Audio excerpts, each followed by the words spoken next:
Story 1. I had a whole bag of Twizzlers as a 10-year-old while vacationing with my family. I threw up all over the bed, and my mom took the stained sheets and put them in the bathtub. We went to breakfast and came back to find police cars surrounding the hotel room. Housekeeping had entered and thought someone had been murdered because of the red-stained sheets. I have never had Twizzlers again. Story 2. After eating cream of wheat, I threw up all over a teacher in the school hallway when the nurse sent me back to class because she did not believe I was sick. Story 3.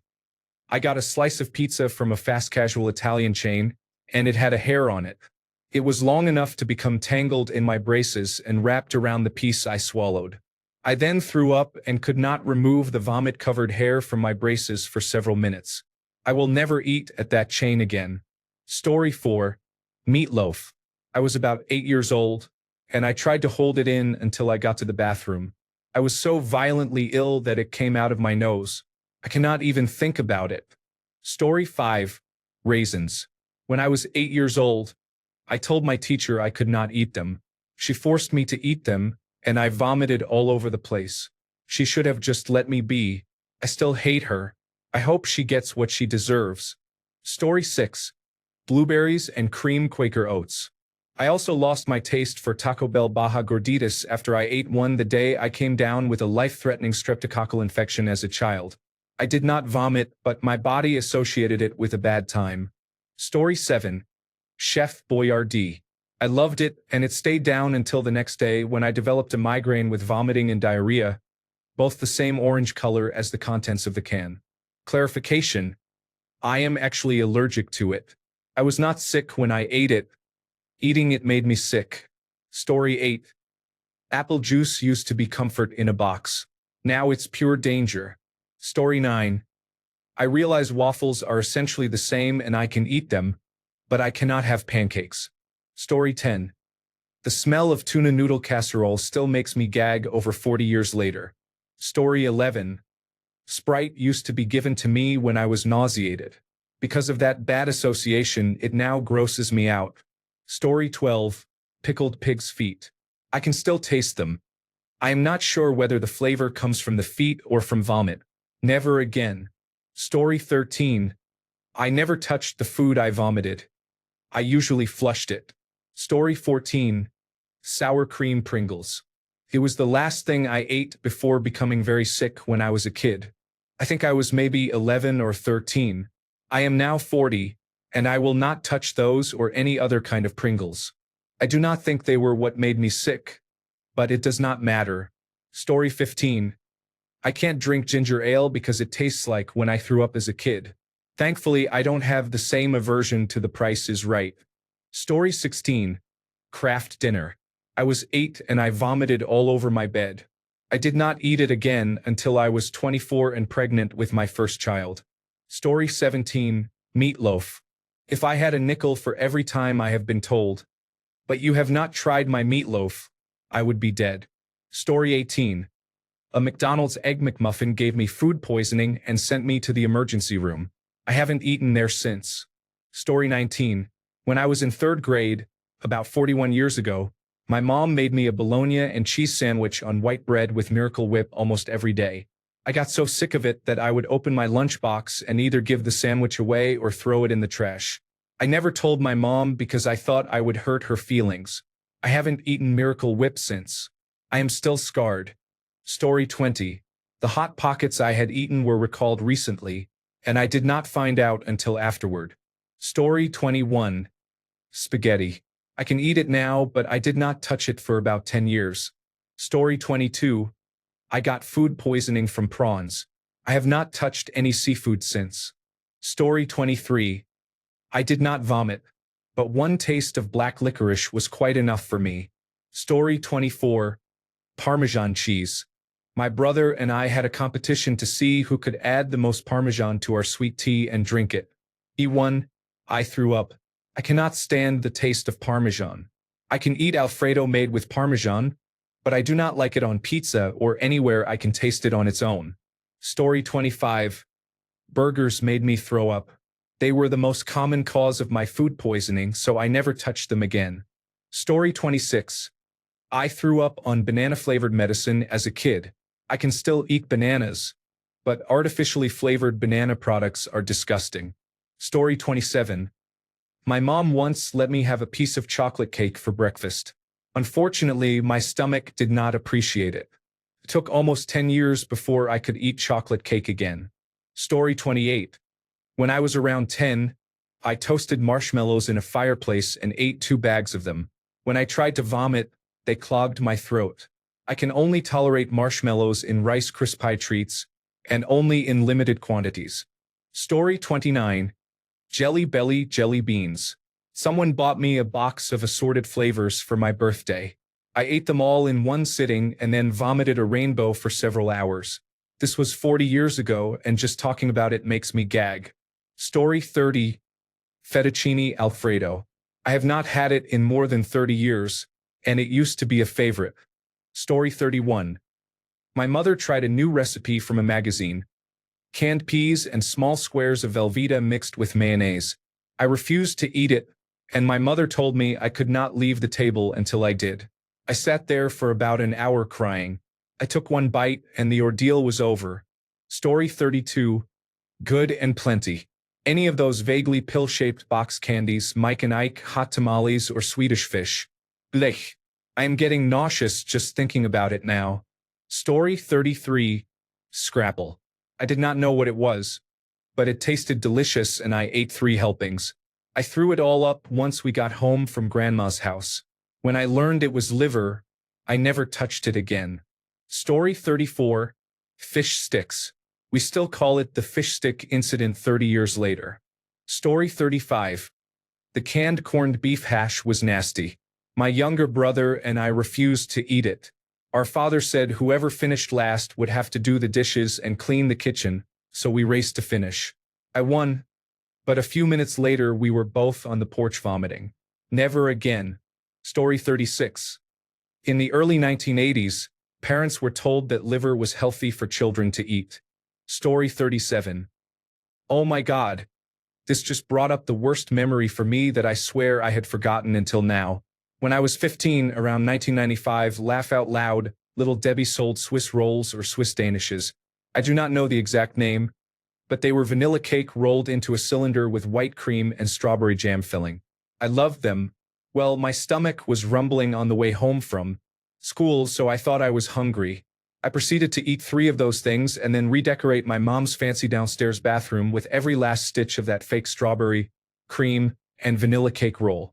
Thank God my mom never believed in bathroom mats or area rugs because the whole floor was porcelain, marble, and tile. The entire downstairs smelled like bleach. I will tell you that. Story 38. Water. I filled a 5-gallon bucket with vomit. I could not keep anything down, and it was 90 degrees Fahrenheit with 5 Mexican blankets on me. Story 39. I once got food poisoning from a sourdough jack at Jack in the Box. I have not touched that sandwich since. Even the smell makes my stomach turn. Story 40. Does being 16 and drinking a whole bottle of Southern Comfort count? Even the smell of it makes me retch now. Story 41.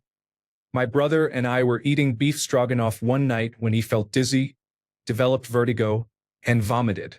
His condition worsened and he was taken to the hospital, where doctors discovered a tumor next to his brainstem.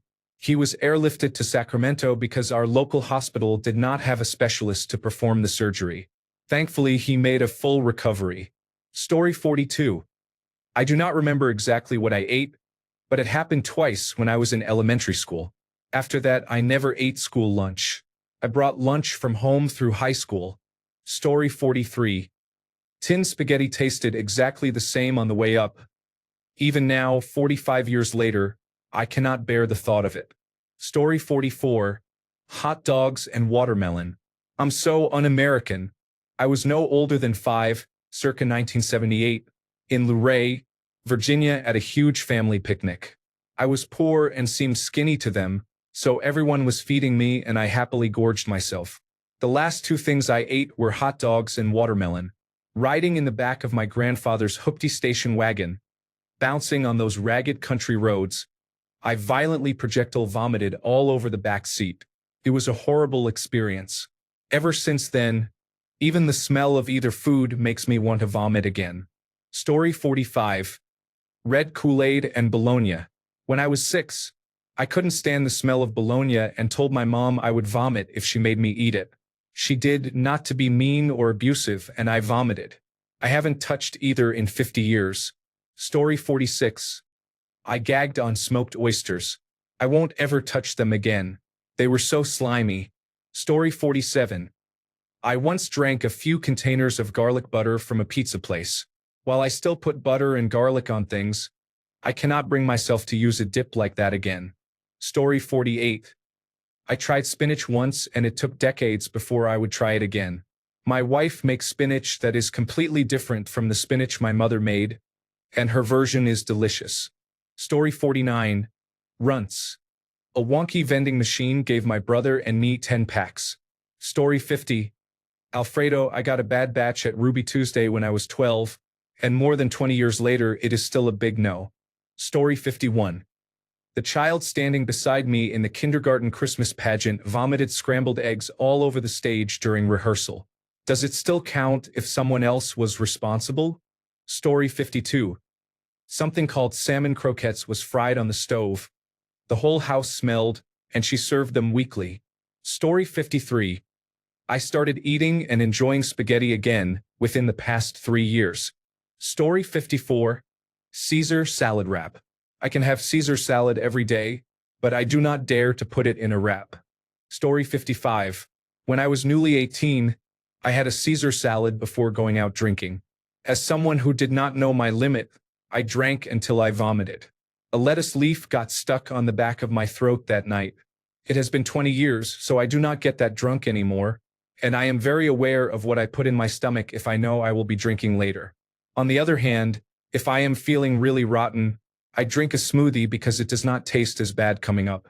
Story 56. I got sick after eating seafood, specifically salmon twice and likely cod once. I threw up 3 times, so we asked the doctor, who said I was likely allergic to parvalbumin, a protein found in fish. As an adult, I cannot even smell fish or other seafood without my stomach churning.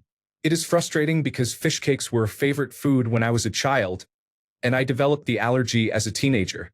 Story 57. Grape candy. On Halloween, when I was 8 years old, the artificial grape flavor still gags me. Story 58. I have always hated mushrooms. I cried at the kitchen table, begging not to eat them for hours. My parents cooked with mushrooms constantly and forced me to eat them until one day I vomited right after swallowing one. Since then, they have not tried to force me to eat anything I did not want to. Story 59. Pringles salt and vinegar chips. I was in Orlando going to Disney the next day. My mom surprised me with a new flavor of Pringles, and I ate the whole can. I went to bed dreaming of Mickey and Cinderella's castle. I woke up in the middle of the night and threw up a lot. My mom asked, "Can you still make it to Disney?" I said, "No, but I need popsicles." She went out and bought some fancy full-fruit popsicles. Everyone went to Disney with my grandmother while I slept the entire day. They came home and I was still asleep. When I finally woke up, I asked for a popsicle. "Sorry, Gem 420. Everyone ate them." I was too sick to argue. My sister asked me to sit under the waterfall at the pool. I was feeling a little better, so I agreed. At the waterfall, which was really beautiful, I immediately threw up. My sister yelled at me. I got embarrassed and went back to bed. I felt fine for the rest of the trip. No one else got sick. Story 60. A creamsicle. I can have oranges and orange juice, but anything orange flavored is off limits to this day. Story 61. Meatloaf. My stepmother made the worst meatloaf, and now I can't eat it. Story 62. A non-breaded chicken sandwich from the school cafeteria tasted awful and caused me to vomit during drama club later that day. Story 63. Freaking orange juice. Over 40 years later, I still will not touch it. Story 64. I got food poisoning from mayonnaise on a sandwich. To this day, I cannot have mayonnaise in the house. Story 65. I ate a whole large bag of gummy bears when I was 8. I went to bed that night feeling fine. I was on the top bunk and my sister was on the bottom. I woke up in the middle of the night, leaned over, and threw up everything. My sister was leaning out of her bunk and vomiting as well. That poor carpet. My mom made us scrape off all the vomit and then hose it off. I probably caught a stomach bug or something, but I'll never touch gummy bears again. Story 66. I dislike wet, runny scrambled eggs and will not eat scrambled eggs. I can eat eggs cooked almost any other way. I am still not a fan of poached eggs, but I do eat omelets. Story 67. Chow mein. I can eat it now, but it took more than 25 years before I could touch it again. I was traveling back from Mexico as a child and ate something on the plane that I do not remember. On the drive home, we stopped for food and I ate a huge amount of chow mein. Later that night, I had severe food poisoning. Based on who got sick in our group, we determined it was the plain food, not the chow mein, that caused it. It started with a burp that was oddly sulfuric and then escalated to vomiting and severe diarrhea. I was in the bathroom for nearly 24 hours and slept on the floor between rounds. My father said he had never seen someone that sick for so long. Noodles were coming out of my nose because I was vomiting so violently. I avoided chow mein for many years after that. I did not vomit again for probably 15 years. Now I have gastritis, so I vomit occasionally, but never like that night. Story 68. Coleslaw. My aunt tried to get me to eat it, and when I refused, she hid it in mashed potatoes. I ate it and immediately threw up all over her. Story 69. I was 20 at the time, laughing out loud. It was basically lobster and imitation crab. I am pretty sure I have a mild allergy to shellfish. I really thought I was going to die. Story 70. I really want to try liver again, but I gag every time I put it in my mouth. Story 71. My mom made me try liver. One bite and I threw up all over the table. I can still remember the horrible texture 40 years later. Story 72. Not me, but my buddy vomited a bologna and mustard sandwich during lunch right next to me. Now I cannot stand the smell of mustard. It has been 40 years. Story 73. I once ate an entire package of Kraft slices and got sick. I have been able to eat Kraft or any American cheese since then. Story 74. Stuffing. I got very sick and vomited after Thanksgiving one year. It took me months to be able to eat potatoes and turkey again, but I have never been able to eat stuffing. I loved it before I projectile vomited it all over the bathroom.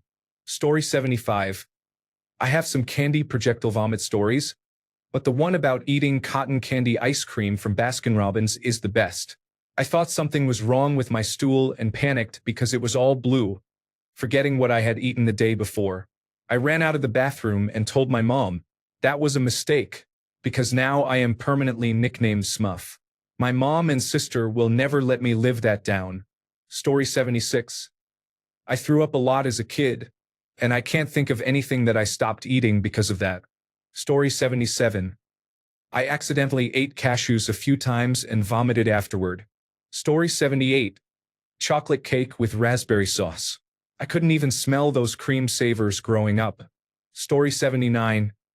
I once ate too many tacos and did not eat them again for 2 decades. Story 80. Beets. I do not care how healthy they are. I just cannot eat them. Story 81. I was 17 when I drank half a bottle of Bacardi Silver and vomited. Ever since then, silver rum has been undrinkable to me. That was 20 years ago. Story 82. Candy necklaces are not a food per se.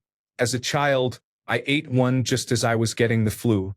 I cannot even smell them without feeling queasy. Story 83. Cheez-Its. The last time I ate them in elementary school, I broke out in hives and threw up. The cause was unrelated, but mentally I have associated eating them with getting sick. Story 84. It was pure apple juice. I had a small carton with my lunch when I was about 7 or 8 years old. I threw it up about an hour later. I haven't touched it since. My mom cannot stomach it either, so it might be something I inherited. Story 85. An older woman who babysat me often made me eat liver and onions. I hated it. Luckily, I love onions now. I will never touch liver again. Story 86. Blueberry Eggo waffles, dumplings, oranges, sour gummies, pancakes, and syrup. I vomit frequently even to this day. Story 87. Brussels sprouts. I was not allowed to leave food unfinished. My mother told me to swallow it repeatedly even when it came back into my mouth. Finally, it came up and out for the last time. Are you sorry you asked? I am. Now I am old and I can refuse to eat anything I do not like. Story 88. I ate a metric ton of Airheads in 7th grade and vomited as soon as I got off the school bus. I am 45 now and have not touched them since. Story 89. Eggs make me uneasy. I can eat them in dishes and appreciate a good quiche, but the smell makes me want to gag, and looking at them feels like seeing yellow brains. Story 90. I don't know if it was the warm spinach dip or the Christmas dinner we had, but something gave me food poisoning, and for 3 days all I saw was spinach and cream. Story 91. I was made to try bananas several times and vomited each time. I have not eaten them since. Story 92. Fried liver and onions. I love onions, but cannot stomach the smell of fried liver. Story 93. My mother used to make navy bean and pork soup that made me vomit. We later discovered I have a genetic quirk that causes a poison-like reaction to several things, including all pork. She made the soup often and the result was the same each time. I stopped eating it even though everyone else in the house did, and I was told I would go to bed hungry. That was better than getting sick all the time. Thanks a bunch for sticking around till the end of the video. Remember to subscribe, and until next time, stay awesome and goodbye.